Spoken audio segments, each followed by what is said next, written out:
Now, I want your calls on whether it is wrong to put up a nude statue in honour of the feminist icon Mary Wollstonecraft. 0207 862 2222. We're going to show you the statue, OK? But let's have a look first at who Mary was and why she's considered a feminist icon. So there she is, born Spitalfields, London, 1759, the second of 7 children. Her older brother Ned got a great education. She didn't. So she really was determined to educate herself and help shape women's education. By 25, she'd actually, to that end, opened a small girls' boarding school, now known as Newington Green, still there, North London. And then in 1787, Mary published her first book, which was called, it's a catchy title, actually, The Didactic Thoughts on the Education of Daughters. I'm getting a copy of this.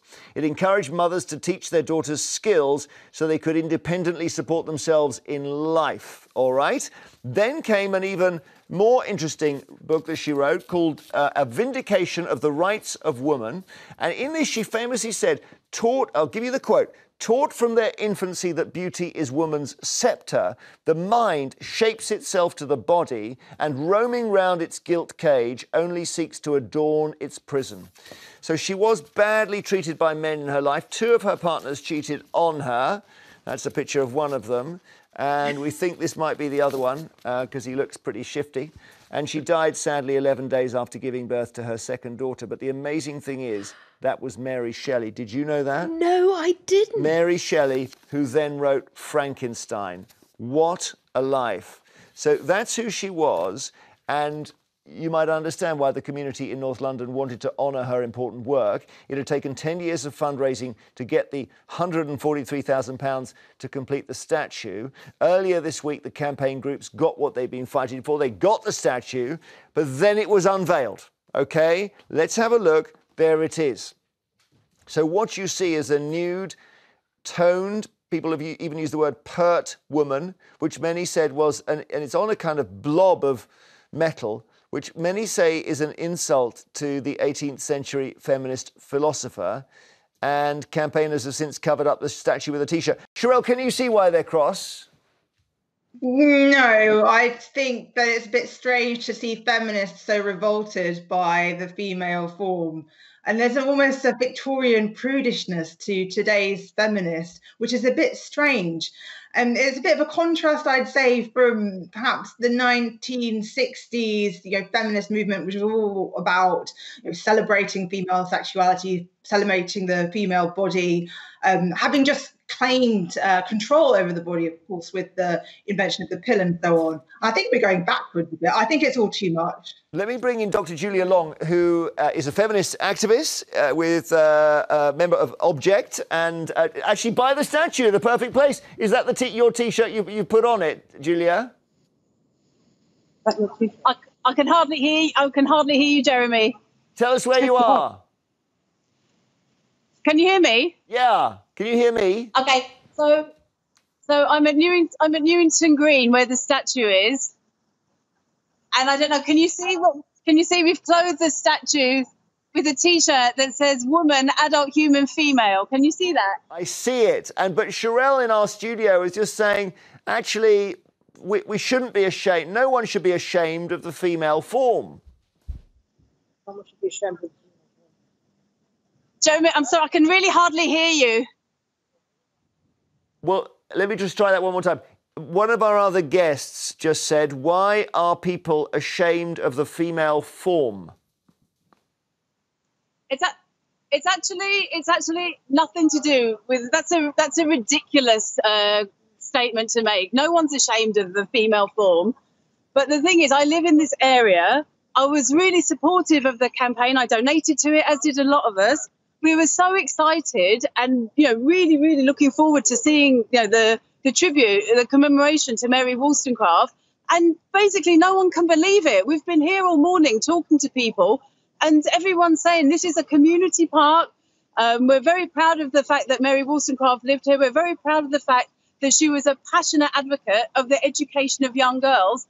And what does this image, what does this sculpture, what message does it give out to young girls in the area who come along and just feel embarrassed and humiliated to see yet another objectified representation of a naked woman? It's an insult to Mary, and it's a real disservice to the local community. What do you think, Sarah?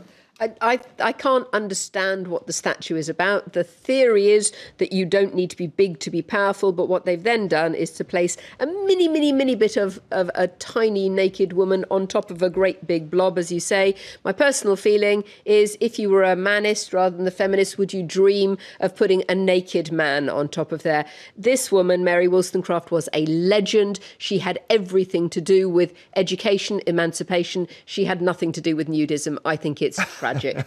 All right. Well, it's a serious thing. It's got people very upset. I'll come back to you in a second, Sherelle. We might even see if Sherelle can... Actually, I'll tell you what. Sherelle, can you just respond to Julia? Let's see if Julia can hear you.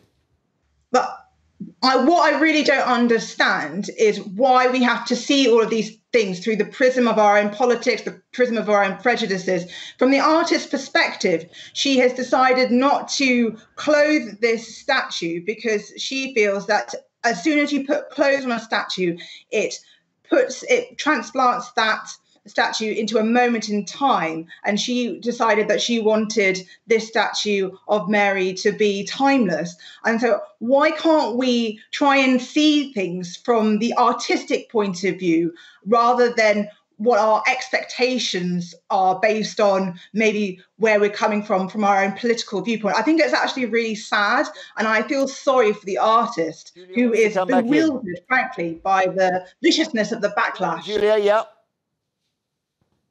Absolutely ridiculous. I don't think anyone feels sorry for Maggie Hambling, who got paid 143 grand to come up with this terrible thing. That's a really ridiculous argument to say, oh, it's timeless. Like, this woman, Mary Wollstonecraft, wrote the foundational text that set the framework for women's human rights campaigns. In the same way that, you could say Karl Marx wrote Das Kapital. Well, we don't get a statue of Karl Marx with his willy out, do we? Why do we have a really important woman philosopher and educator reduced to an anonymous pair of breasts and a very strangely represented crotch? It's really humiliating. Women, this is a community park. People use it. People are proud of the legacy of Mary Wollstonecraft. And this is not a monument to her. It's a monument to the unfortunately, the sexist belief and the really misguided nature of those who selected this above there was a really good option they could have gone with that showed Mary as a philosopher with a quill, with some books, and it was a seating area that people could have come and engaged with it. And instead we've got this, that everyone's heart just sank when we saw it. To be honest, I don't think it's going to stay up for long. I don't think people will put up with it. Well, Dr. Julia Long, feminist activist, member of Object, thank you very much for joining us. I hope you heard me thanking you there. All the best. Have a good day. Cheers. And you see the T-shirt they put on. I know I haven't brought you in yet, Louise. Bear with me. I want to get some calls on. Storm. We're going to speak to Ruwa from London, who thinks the statue was done in poor taste. Wura, you agree with Julia, do you? Yes, I do. Myself, but I don't think this is the correct way to portray Mary Wollstonecraft, because a lot of people do know, you did mention that, I'm not sure if you did, that her daughter was Mary Shelley. She's not only the mother of feminism, she's the grandmother of science fiction. So my idea would have been for her to have sitting with her daughter, standing with her daughter. They're both famous writers. You could have had that, or you could have had 4 women who represent the 4 waves of feminism. You could have had Emmeline Pankhurst next door. You could have had the women who were coming up with the domestic violence shelters. You could have had Malala Yousafzai. You could have had Sharuna Blake, who came up with Me Too. You could have had all those women together who represent all the things that Mary Wollstonecraft was about. Right. OK, I'm just thinking that the sculptor might find it difficult to do that many figures. But this just showed Mary Wollstonecraft. The one good thing about this statue is people are talking about her. People who've never heard of her are talking about a Storm. We're going to speak to Linda now from Kent, who says she's not offended by the statue, but she questions if we would erect a statue of a naked man, like we heard. Have you seen Karl Marx with his willy out? Well, yeah, it's a good point, Linda. I'm not sure we would we? I wasn't going to say about, his anatomy, but I just think, yes, I did say, I just think it's inappropriate. And the lady who said, you know, the female form is wonderful. Yes, I agree with her wholeheartedly, but I just think it's inappropriate in this case. But then when you say we wouldn't have, let's just go there again, we wouldn't have Alexander the Great with his willy out. I bet he has got his willy out in some of those statues. I mean, they're all naked, those old statues. Excuse me, Jeremy, would we put up one of Nelson Mandela or Winston Churchill? No, that is a good point. She's got you there. Listen, Nelson's column, right? You know what I'm saying? Louise, you don't know. OK, Louise, I'm on a losing wicket there. OK, so Nelson's column, honestly, Jeremy. So we know there's a problem with statues, OK? We know the vast majorities of statues and monuments in this country, the vast majority of them celebrate men. So there is an underlying issue here that women are completely underrepresented. It took until 2018 to get a woman in Parliament Square. I mean, that's deeply depressing. So you've got that sort of Oh, and by the way, the only women we do have in public monuments and statues tend to be royal family. Sorry, Louise, we've just got to go to our break. And we've got it, though. We've got it, I promise. What a great discussion. We'll see you shortly.